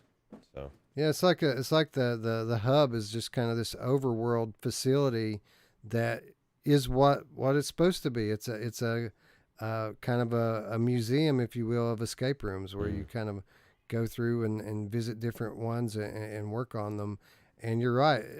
If the game catches on and has any degree of success, I mean, this is a sustainable format. They can build on this thing indefinitely with new puzzles and new rooms. You could do DLC wings, release a new wing of this area that's got like 7 different puzzles or whatever for $10 or, I mean, if they're good enough, I'd pay whatever I don't know what the cost is, and I'm not going to pay whatever, but I would pay a reasonable price. I think it looks good. Looks like could be really cool. Yep, I agree. 3 days. If I didn't have so much stuff to play, I'd say I'll be checking out that demo for sure. But I'm sure many of you don't have that problem. So if you're a fan of puzzle games, if you're a fan of escape rooms, check out that demo. And if you like it, pick up the game when it releases in just 3 days' time. Roots, when I saw this game, I thought, man, I hope the Viveport team are paying attention. This is the type of game that I'd love to have on Infinity. Yeah, absolutely. It's perfect for it, right? Well, Yep. I mean, that's the good news of us working with them, is Wes is always messaging them and telling them that, right? And saying, hey, there's a guy that's in charge of that, right? That going out and bringing those games in. He needs to know. Yeah. Well, at least there was. It's been a while since I actually talked to our guy over there, but yeah, that was kind of his job, as kind of the scout games for Infinity. I hope he's still out there. I hope he still has his job. Yeah, we need to talk to him. We need to try to touch base with him. It's been a while. Yeah, for sure. Anyway, that's what's out this week, friends, and that brings us to our next reminder. It's a part of that show. It's that time again where we do our part to support the developers out there by all going right now in real time and wishlisting a game. This is super important for the devs, especially from the smaller studios, as it allows these games to get a little shine on the various storefronts and allows the studios to track interest in their titles. So it's kind of a no-brainer for me. I'm going Beast Shall Rise this week, Roots. What are you going after? I'm gonna do that and Aggression. I was trying to do Aggression during the. And this is the problem when you're not logged into your browser, as it tells you to go fuck off and log in. No, and I'm right. like, no, man, I'm not logging in. I'm going through Steam to do that kind of stuff. So I should probably pull that up, right? But yeah, that's a what I'm perfect doing one. right Beast Shall Rise. Actually, the last few that we've pulled up, Federation 77. If you don't have that wish listed, I question your soul. You need to get that on your list, I would imagine, right? I know it's on mine already. Well, we're going to, we're going to be talking about that game this Wednesday, and I think we've got some keys for that one to give away, courtesy of our friends at Mirrorwind. But with that said, I wouldn't wait to pick it up. It's on a sale right now for $9. Like if you like that style of game at all, I mean, I'd say go ahead and take the risk on it at $9. Absolutely. I just downloaded the demo for Aggression as well. Nice, bro. Yeah, we'll see if I go into it, but I'm gonna plan on going into it before I get a chance to play it. Well, I'm still trying to sign into my freaking Steam account here because there was a Steam update, and it reset my Steam guard. I had to freaking get the code from my email and do all that. I hate that crap. Yeah. But we're in now. It makes me think of old school Anthony rants about that, right? He really hated that kind of stuff. I guess he's not gone anywhere. He's just out there floating around. What's up, Anthony? He hated it, right? I tried to touch base with him this past week, to no avail. Hope you're doing all right, bro, if you're watching this. Yeah. All right, Beast Shall Rise. We're going to add to the wish list. Ba-boom. Thomas Just like McNostril says his beast has already risen. You know who loves it when the beast is rising? My mom! Yeah, she loves it a lot. So thank you. Thank you to everyone out there who participated with the wish list segment this week. You're awesome. Salt of the earth people, and we appreciate it, and the developers appreciate it. Awesome Tatum says, I bought Federation 77. Well, I guarantee Boom. you're going to appreciate the gameplay. It looks amazing. We're going to find out, talk about it on Wednesday, and I know the developers appreciate it as well. Absolutely. These guys kind of got a raw deal with their last VR release, as they released Boiling Steel amongst Stormland and Asgard's Wrath, and it got completely overshadowed and overlooked and never recovered from that. So hopefully they do a little bit better with this one. Kazi says, if your beast rises for more than 6 hours, please contact your doctor. And that is 100% medical advice, and I don't give it, but I agree with it 100%. I don't. You don't? Maybe, you're like, no, fuck it, man. Leave it for 12 hours, dude. If it starts hurting or you get dizzy, then call your doctor. But I don't think that 6 hours is just a prerequisite for panic. It just depends on the situation. I think, yeah, that's right. What if you're just used to going 6 hours? That's a long time, Wes. It is a long time. You know, yeah. Long, hard time. Cocaine's a hell of a drug. Anyway, Wolverade's a Gambit coming soon, all. Cannot wait. Yeah. Oh, my God, I can't wait. I'm in that boat as well. Yeah, it looks like it's going to be amazing. Yeah, it looks great. I'm sure we'll be talking about it soon. Duggars says Federation 77 only $6.47 in the UK. Crazy. That's awesome. Pick it up. It's a steal. Anyway, that brings us to our final reminder this week and every week, and that is how you can do your support to support us, our channel, and our community. Of course, if you haven't already, you're going to want to click that big red button. You're going to want to ring that bell. That's going to allow you to be notified when we go live, and I can assure you, friends, that's going to be often this month, as this is my favorite time to play and stream games. We've got lots of cool stuff planned, not only behind the October stuff, but I mean, we've got a walkabout event with giveaway planned. Again, we've got a giveaway scheduled for this Wednesday with 3 brand new titles, one that's not even out yet, and more that we can't even talk about yet. Things that are still in motion, but lots of cool stuff coming up. Make sure you ring that bell so you don't miss any of it. Of course, if you've already done that and you want to do a little something extra to help build us up, you can support us on Patreon. All we ask is at least $3 per month. And what that gets you is our weekly show notes. It gets you insider updates. It gets you exclusive content, all for less than $1 per week. And you can feel good about yourself knowing that you did your part to support our channel, to help us grow.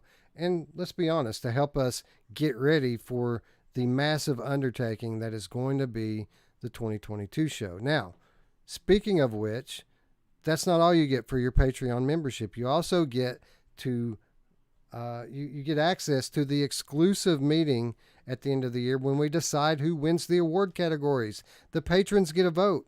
All of you get a vote as we meet inside VR in a virtual arena and talk about it and discuss who the winners are going to be. And you get your name on the outro scroll as we say goodbye at the end of each and every show. We thank our patrons in written form on the screen. And we've got a couple of new names on that list this week. So shout out to our patrons out there. We love you guys, and we really appreciate you.